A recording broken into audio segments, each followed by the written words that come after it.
सर्वांना श्री स्वामी समर्थ. एका नदीच्या काठी एक ऋषी राहत होते. ते केवळ विद्वानच नव्हते, तर त्यांच्याकडे जादुई शक्ती देखील होती. एके दिवशी ते ध्यानात मग्न असताना एक उंदीर गरुडच्या चोचीतून निसटून त्यांच्या हातात पडतो. त्याला एक लहान शेपूट आणि काळे चमकदार डोळे होते. त्यांना ती आवडते, पण तिला घरी नेण्याआधी त्यांनी जादूचा वापर करून त्या उंदराचे रूपांतर मुलीत केले होते.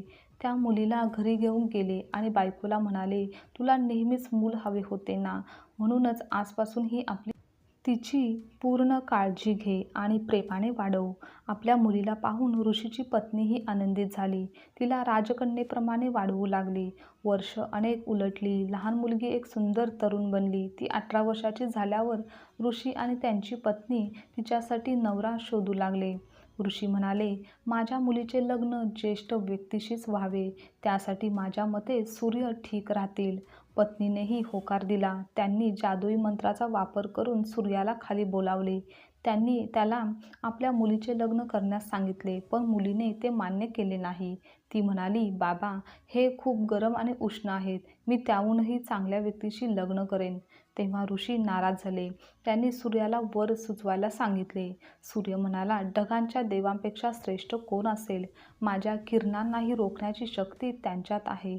ऋषींनी ढगांना खाली बोलावले आणि आपल्या मुलीशी लग्न करण्यास सांगितले. पण याही वेळी पुन्हा मुलीने नकार दिला आणि म्हणाली, तो इतका कुरूप आहे, मी त्याच्याशी लग्न करू शकत नाही. ऋषींनी मेघदेवतेला एक चांगला वर सुचवण्यास सांगितले. ते म्हणाले, वारा देव चांगला होईल, तो मलाही उडवून देतो. ऋषींनी पवनदेवाला बोलावून आपल्या मुलीशी लग्न करण्यास सांगितले. मुलीने पुन्हा नकार दिला आणि म्हणाली, मी त्यांच्याशी लग्न करणार नाही. ते कोठेही राहत नाहीत. ते नेहमी इकडे तिकडे धावत राहतात.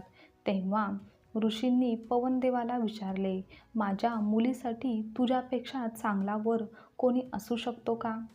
तेव्हा पवनदेव म्हणाले, पर्वत देव मजबूत आणि उंच आहे, तो माझा मार्ग देखील अडवतो.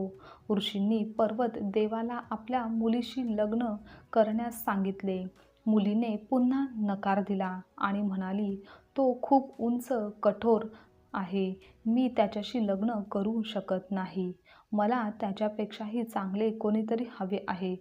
आणि तेव्हा त्यांनी देखील सुचवलं की ते म्हणू लागले, मी खूप कणखर, मजबूत आणि उंच आहे, पण उंदीरही माझ्यात सहज छिद्र करू शकतात. तेव्हा ऋषींनी उंदराला हाक मारली. त्याला पाहून त्यांची मुलगी आनंदाने उडी मारत बोलू लागली की, होय बाबा, याच्याशीच मला लग्न करायचं आहे. तेव्हा त्या साधूने विचार केला की याला म्हणतात भाग्य. ती उंदीर होती आणि उंदराशीच लग्न करणे तिच्या नशिबात लिहिलेले होते. त्यामुळे जादुई मंत्राच्या प्रभावाने त्याने आपल्या मुलीला पुन्हा उंदीर बनवलं. उंदीर आणि ती उंदीर लग्न झाले आणि आनंदाने राहू लागले. या कथेतून आपल्याला हे लक्षात येतं की कोणीही त्याचा मूळ स्वभाव हा कधीच बदलू शकत नाही. आजची कथा तुम्हाला आवडल्यास लाईक, शेअर आणि कमेंट करा. चॅनलवर नवीन असाल तर चॅनलला सबस्क्राईबसुद्धा नक्की करा. श्री स्वामी समर्थ.